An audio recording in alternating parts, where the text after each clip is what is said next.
Hayao Miyazaki's magnum opus is now going to finally get talked about on this channel, and I cannot wait.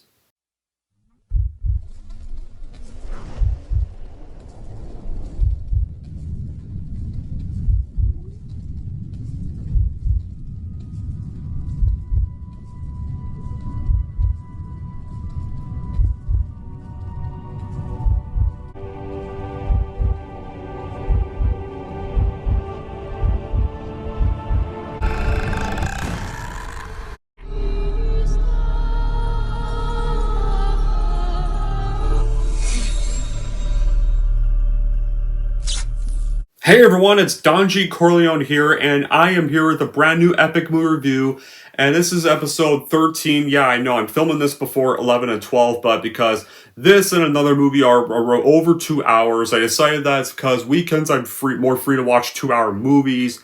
I decided that I'm going to actually get these ones done first. But this one won't premiere till the week after this upcoming week, because this is technically the 13th episode in the beginning of week 4. So let's get the 2.5-hour ones out of the way first. But this is episode 13 of Hollywood Horror Movie Reviews, and once again another eruption, but this is not a horror movie. But it does have some horror elements in it, so I'm going to count it for that. And honestly, I don't care. I want to talk about this movie already, because this movie is such a gem.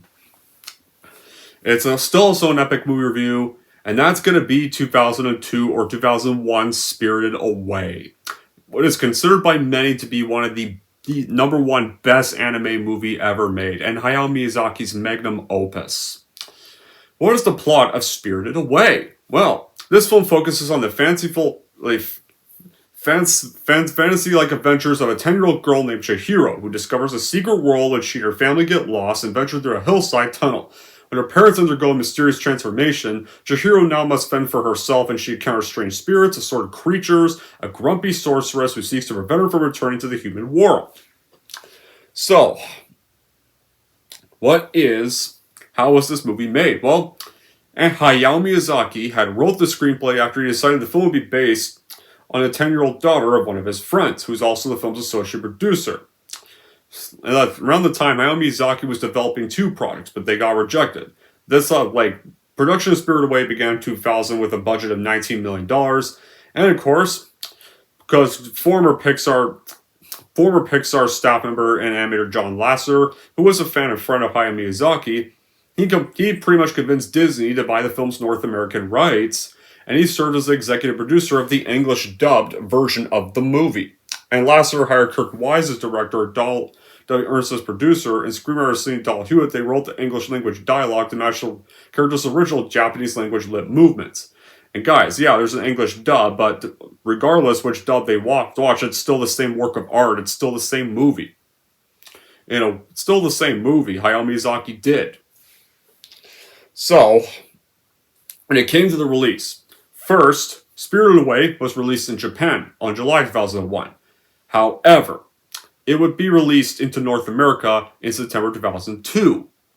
When on release, regardless which release you prefer to call it from, Spirited Away was widely acclaimed by by everybody, and it was commercially successful, and it was pretty much the highest grossing anime film with $395 million worldwide.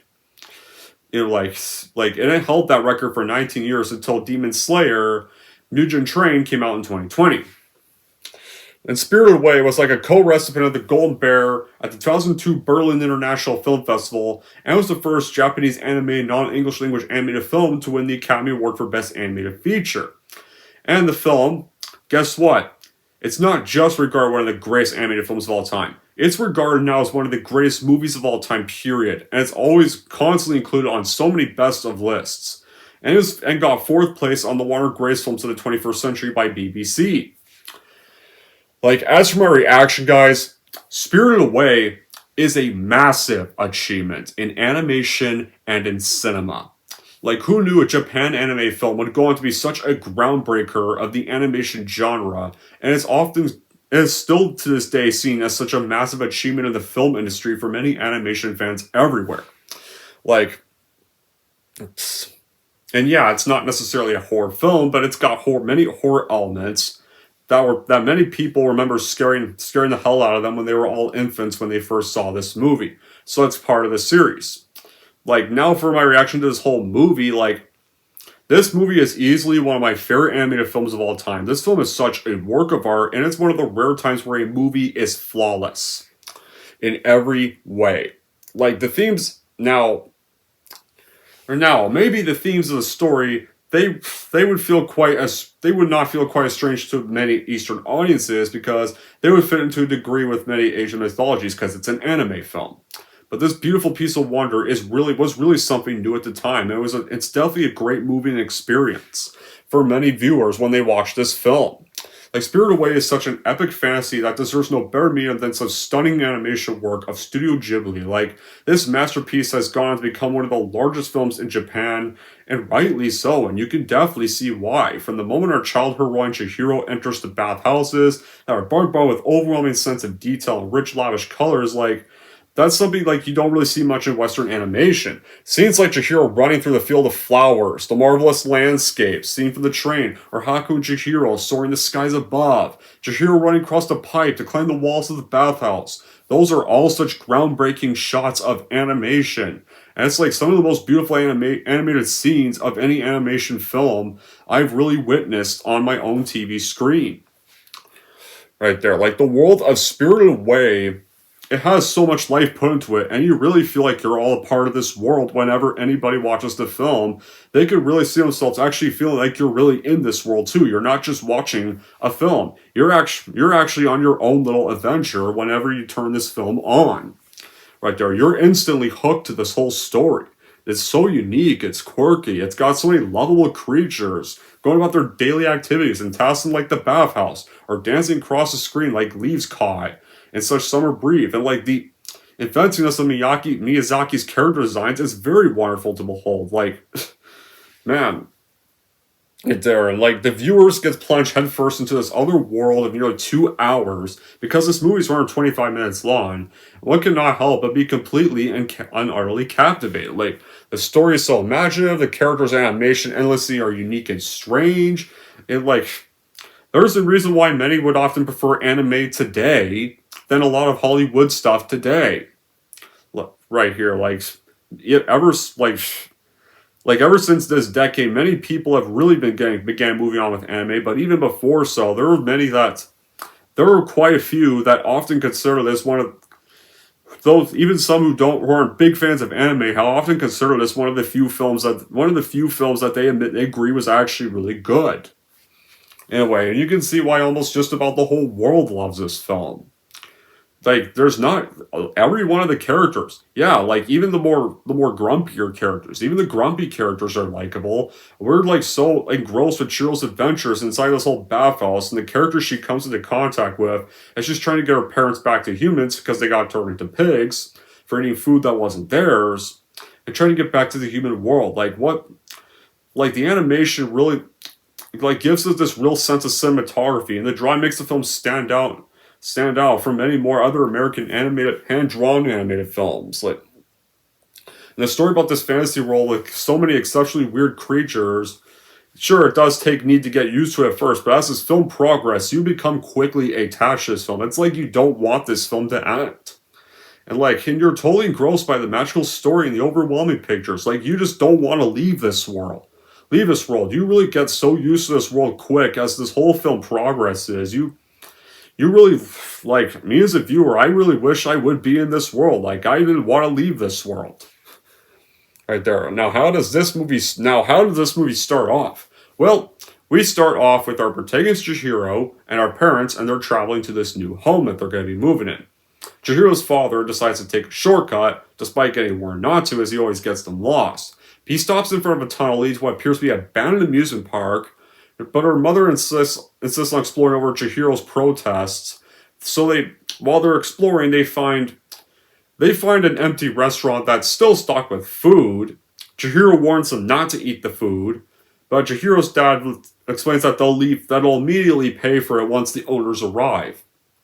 So Chihiro's parents start eating it. So while they're exploring further, Chihiro finds this bathhouse and meets a boy named Haku, who's literally... Another thing about this English dub, there's a lot of Disney voice actors in this. Like, Chihiro, her voice actress, Davy Chase, also voices Lilo and Lilo and Stitch. Haku's voice actor is Jason Marsden, who literally voices Max Goof in the Goofy movies and Kovu in The Lion King 2: Simba's Pride. So you got quite a few Disney characters voicing these two characters in this English dub. Haku warns her to return across the riverbed before sunset, but then, of course, when Chihiro tries to go get her parents, she finds out that they've all transformed to pigs and she cannot cross a now flooded river. This whole scene, guys, with the pigs is without a doubt, many often consider it to be one of the scariest scenes in animation history. Like the horror you see on Chihiro's face when she sees what her parents have now become and seeing these now pig parents being whipped and the monstrous noises that dad's pig makes from when he's in that pig form becomes pretty much, it makes the scene very haunting, very realistic, and even kind of a bit of a heartbreaker. Like just with the noises the dad's making, as if he's like begging his daughter to come back when she runs away. In a way, like yeah, it really summarizes a lot of child's worst fears: losing their parents. Like this scene one of many scenes to accurately portray that whole fear well. But Spirited Away is also important because it's got like the duality that's the core of the film. Like what it is to be empty and how the hunger emptiness could come to like this need to swallow that is all around one. That's like, it's something very significant for a lot of us as viewers. Like yeah, one of Miyazaki's quotes is that a little no-face in us all. Like that's the aspect of us. This like no-face has its hunger and its need and has to find a resolution. Like in a way. And like another thing, it also has this big message about greed. Like, greed is obvious. Human greed, like, Chihiro's parents, the reason why they've turned to pigs and becoming pigs themselves is because they ate food that was not theirs. They had food from an enchanted place that they were not supposed to eat. And so that was pretty much their punishment. They got turned into pigs. Like, it may not be overly subtle, but it's kind of a powerful message. Like, be something like that, and you'll become something like that. It's like, if you take something that's not yours, it will come back to you very well. And like, but now for the animation of the movie, like the animation is very stunning. So many vibrant colors, there's stunning backdrops, so many great character designs. The voice work, like the English dub voice work even, is done perfectly. You have like the emotion that's written in the script. You can see why Hayao Miyazaki won an Oscar for this masterpiece. And when it comes to the protagonist of Chihiro usually, in this whole story, her weapons are her kindness, courage, and courtesy. And even when violence erupts all around her, she relies on her own wit and intelligence and not like magic or swords or arrows in this whole fantasy adventure. Right there. Like pretty much... Wait there, like, yeah, there's like no weapons in this film at all. Hardly anybody uses a single weapon in this whole story. It's not like your typical like Disney fairy tale cartoon. Like, no. It's easy to point out moral codes and no real grip for things. Like, there's a line with good and bad. It's like pretty vague. Like, thing is like Yubaba, I guess somewhat, if you want to call her an antagonist, maybe, like, is she really an evil witch or just a greedy old woman who can learn from her mistakes? Like, do all bad deeds bring more sorrow, or can they sometimes bring something good? Like, Chihiro grows and grows during the story. Like, Chihiro is one of the biggest examples of terrific character development from a child protagonist. She starts off from this wimpy little girl, ends up to being this brave, selfless girl that, like, ends up saving more of these fantasy-like creatures, like, in a way. So after Chihiro finds more of this, like, spirits in this world, and finds her parents turn into pigs, then she realizes she's becoming see-through, then Haku finds Chihiro, and instructs her to ask for a job from the bathroom's boiler man, Kamaji, who's this, like, spider-like yoki commanding the Susawatari, but Kamaji instead asks a worker named Lin to send Chihiro to Yubaba, who's ironically voiced by another Disney legend, Zero herself, the late actress Suzanne Plachette, may she rest in peace. So yeah, pretty much, like, you have quite a few scenes of, like, Chibaba and Haku often interacting, like, Like it's kind of hilarious since like knowing that like both these voice actors in the English dub literally voiced both Zero and Kovu in the second Lion King film. It's kind of hilarious in hindsight to think about that. So anyway, so we meet Yubaba. She runs the bathhouse and she cursed her parents and Haku's master. Yubaba then tries to frighten Chihiro away, but eventually she gives in and gives her a work contract. So Chihiro signs a contract with her name, Yubaba takes away the second kanji in her name, and now she has to call herself Sen. And pretty much Chihiro, the real name Chihiro, now belongs to Yubaba herself. So she soon forgets her real name, and Haku later explains that Yubaba controls people by taking their names. She completely forgets hers like he once did. She's not going to be able to return to the spirit world, be able to leave the spirit world, and she'll be trapped there forever. Now, the other workers, except for Kamaji Lin, they frequently mock Sen, they often make fun of her. And while Sen or Chihiro's working one day, she invites a silent creature named No Face inside, thinking that he's a customer. Then a spirit of a polluted river arrives as Sen's first real customer. She cleans him, gives her this magic emetic dumpling as his token of gratitude. And then he's free, and then she pretty much regains all the workers' respect, even Lin. Then, of course, during this all, No Face shows up, starts demanding food using this frog's voice that he ate to get food from the bathhouse workers, and grants gold copied from the river spirit in exchange. So then when Sen declines the gold leaves, this makes No Face angry and he swallows some workers. Like there. Another thing about this character, No Face. This guy may seem a little scary when you meet him, but from his design and from whenever he becomes all monster-like, but deep down, like when he's not monster-like, and when you do kind of get to know this character a little more as the film progresses, this guy's really not that bad. From my perspective, this guy just is kind of lonely and just kind of wants some kind of company by his side, in a way, and kind of just wants somebody with him. So you can kind of feel a little bad. You can kind of feel bad for this ghost-like person too. Anyway, so then Sen and Chihiro, though, later, while this is all happening, sees Paper Shigejami are attacking the dragon. And she finds out that the dragon is Haku because Haku also can take the form of a dragon. Then Haku is seriously injured and crashes into Yubaba's penthouse. So Chihiro follows him upstairs. And then Shigejami that's stowed away in her back shapeshifts into Yubaba's twin sister Zeniba and turns Yubaba's son Bo into a mouse and creates this false copy of him. So Zeniba tells Sen that Haku stole a magic golden seal from her that carries this deadly curse. So Haku strikes at Shigejami and causes Zeniba to vanish. So then once he and Senator Chihiro fall into the boiler room, she gives him part of this emetic dumpling to vomit up the seal and the slug that Sen disgustedly kills. Or Chihiro disgustedly kills. The attention to detail in every single one of these scenes is very staggering. Like, the surprises are endless, and for this birch of unhurled ideas, the central character comes to rock solid, as do all the other supporting characters. Like who knew a film like this could do all this? Like, even then, 22 years later after it released, or 23 years after it released, it could still really strike you and really draw your attention.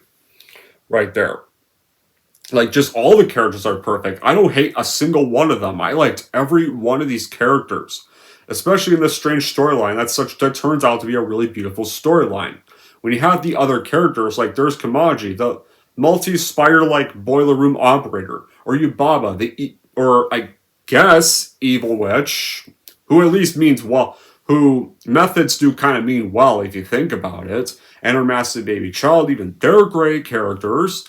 No Face, maybe this guy, the particular spirit who turns feral when Chihiro's not around, but usually this guy may seem kind of creepy when you first meet him, but when you get to know him, he's actually really not that bad of a person. Actually, once the viewer gets to know him more.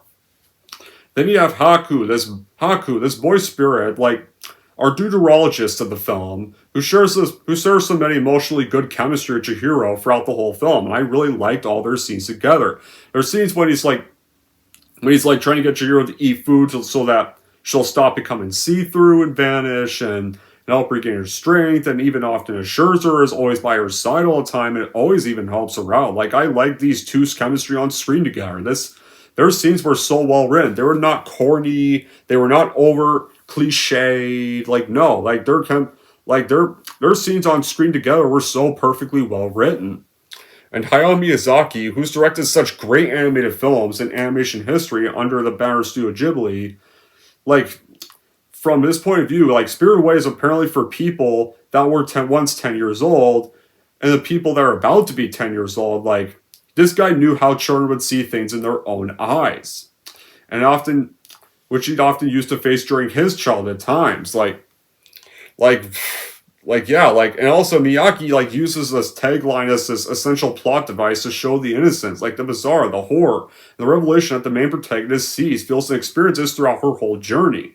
Like, a path many of us cross to shorten our imaginations before the mass of the world could start to overwhelm our innocence. And, like, films like Spirited Away succeed in regaining, like, the forward consciousness and pulse into this imaginative world where our child memories never died. They were all there.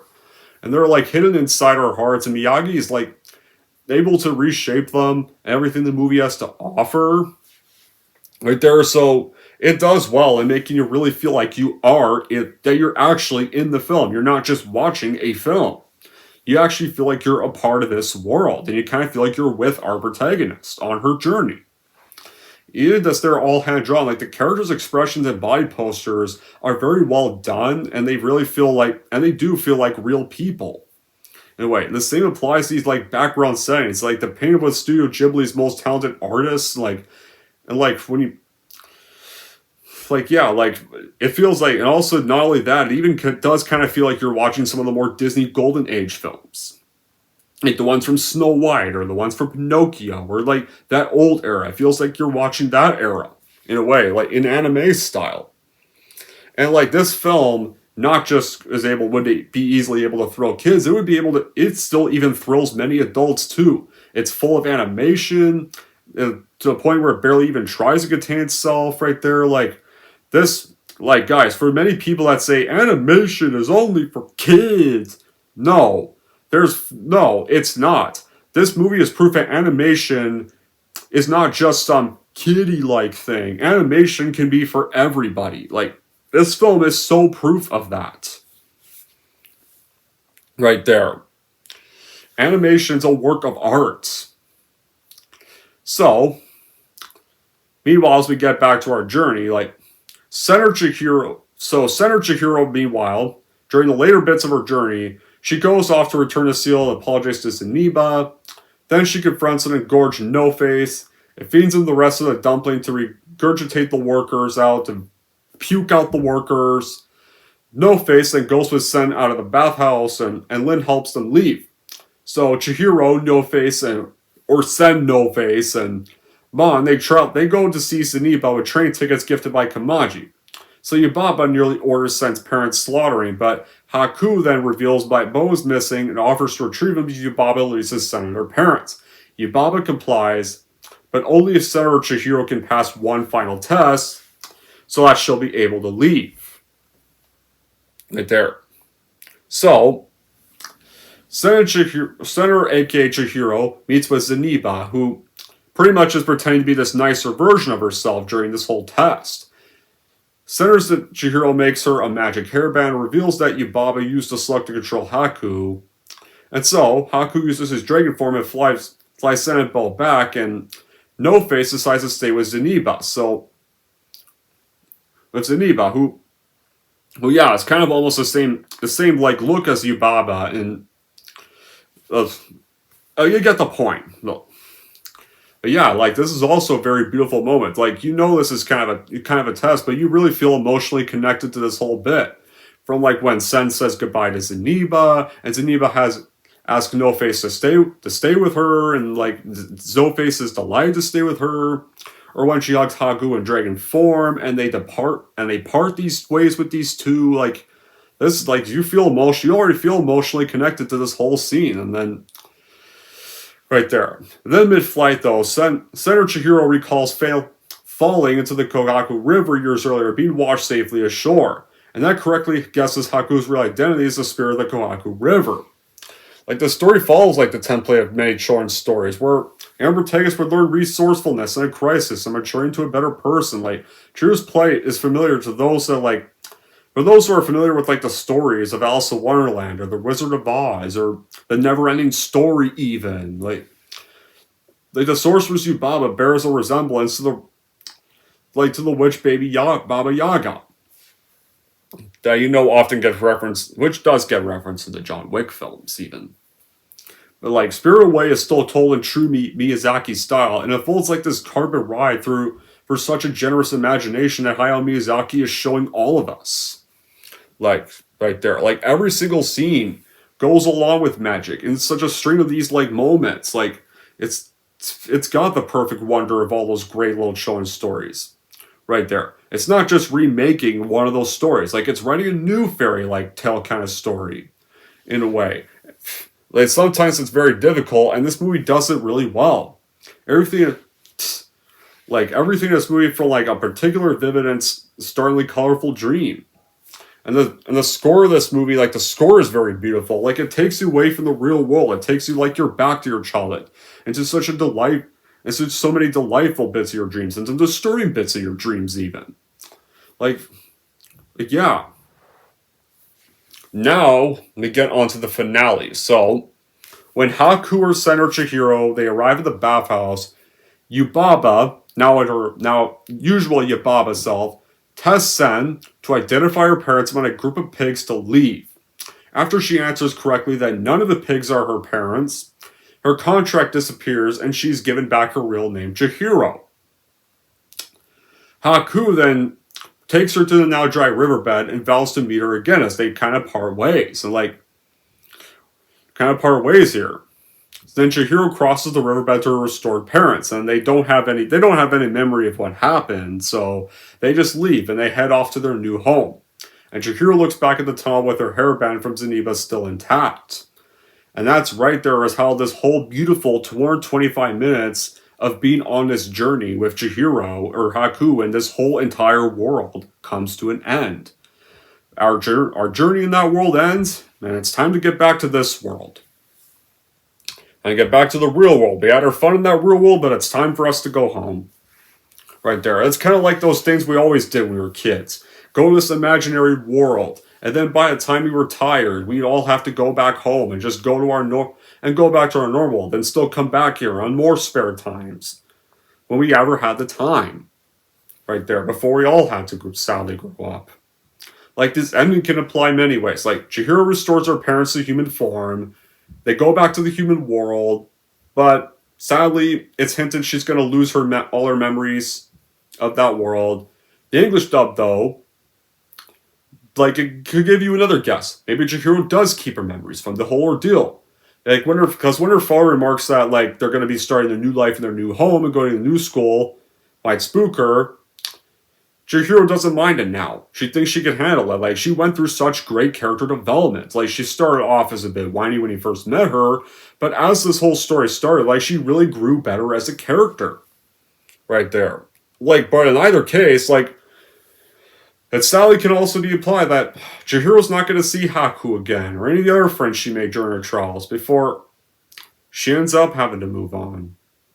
But it's quite an interesting ending that can be interpreted in many ways to the viewers. Right there, it just really captivates your attention. Now, I usually talk about the bad qualities, but does Spirited Away have any bad qualities? Here's your short answer. No. There is no bad qualities of this movie. I don't have any bad qualities of this movie at all. Fuck bad qualities in this, because this is one of those rare films that is flawless. Had nothing bad at all. There was not a single bit of this movie I hated. It is The Spirited Away is such a timeless masterpiece that is exactly like one of the rare times a movie is flawless. One of the few times an animated movie even is flawless. And honestly, you know what? This movie should always be watched by many generations and cherished by many generations to this day.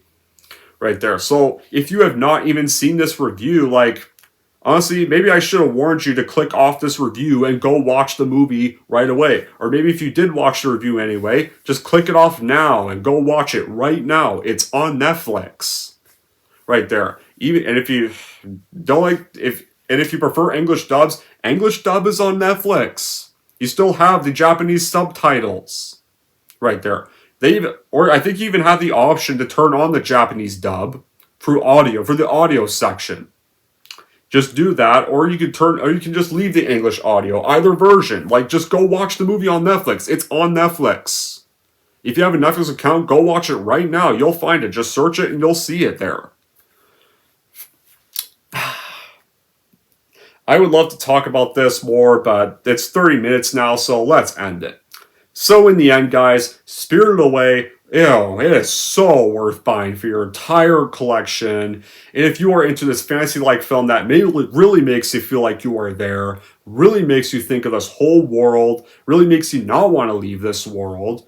It does have quite a few horror elements in the mix, but there's still so many great moments in this whole film, and it really makes it worth your time. Anyways, guys, that's it for my epic movie review of Spirited Away. If you're wondering how I'm going to rank Spirited Away, here's how I'm going to rank this movie. So overall, if you are such a massive fan of animation and want an anime that is considered such an achievement in both USA and Japan filmmaking history, there's no need to look further because Spirited Away is such a flawless film that is worth adding to your collection. And if you're wondering how I'm going to rank Spirited Away, I am so going to fucking give Spirited Away a full-blown fucking 10 out of fucking 10.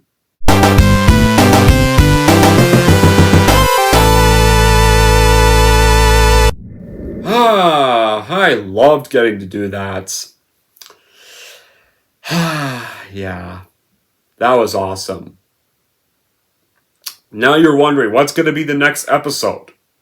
Well, our next episode, we're going to a team up of Keanu Reeves and Al Pacino when they did a film in the 90s together. And it was one involving a lawyer committing many satanic stuff, being tricked under Al Pacino's influence. Yes, guys, that's going to be The Devil's Advocate, and that's also going to be a Netflix watch, so that should be easy to do. Anyways, guys, that'll be it for this episode. Thank you all for watching. And if you like this and want to see more, and don't forget to like, subscribe to Don G. Corleone.